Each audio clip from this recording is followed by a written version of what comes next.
Assalamualaikum warahmatullahi wabarakatuh. Perkenalkan, nama saya Mutiara Nur Fauzi dengan nomor stambuk M1B1200004 dari jurusan Ilmu Lingkungan kelas B. Kali ini saya akan menjelaskan tentang ekosistem hutan mangrove. Apa saja sih yang ada dalam ekosistem hutan mangrove?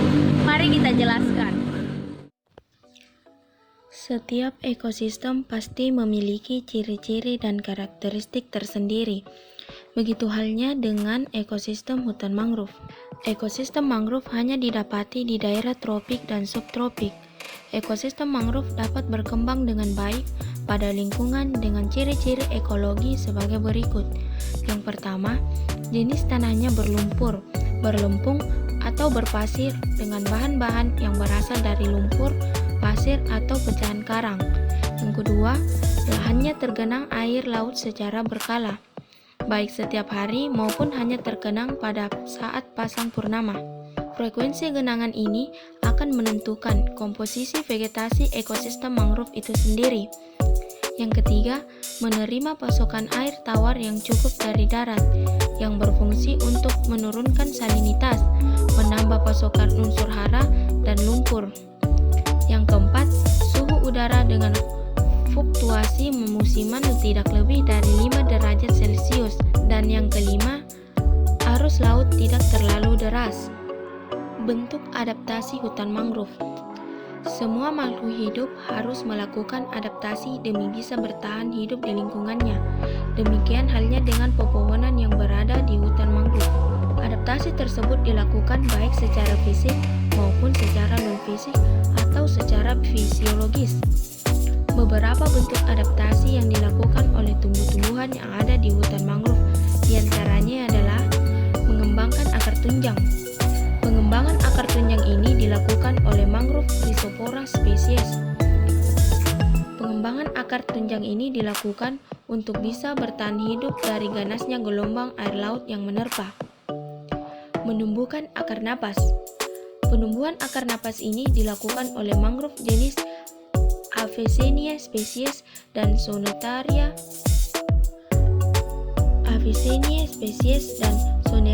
spesies.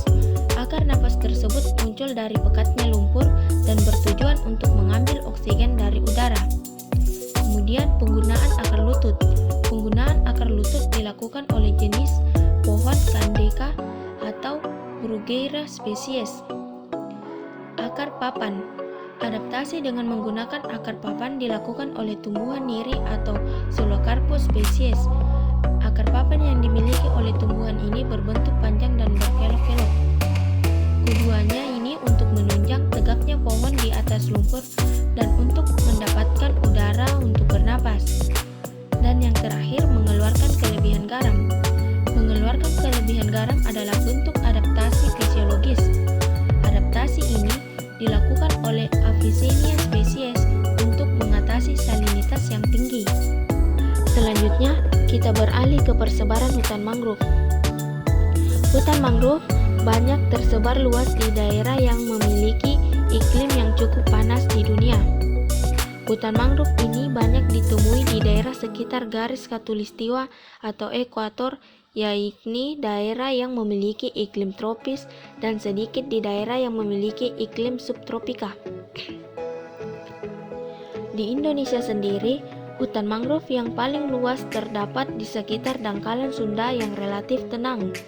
Tempat ini juga merupakan tempat bermuaranya berbagai sungai-sungai besar, yakni di pantai timur Sumatera dan pantai barat serta selatan Kalimantan. Selain itu, hutan mangrove juga terdapat di pantai utara Pulau Jawa.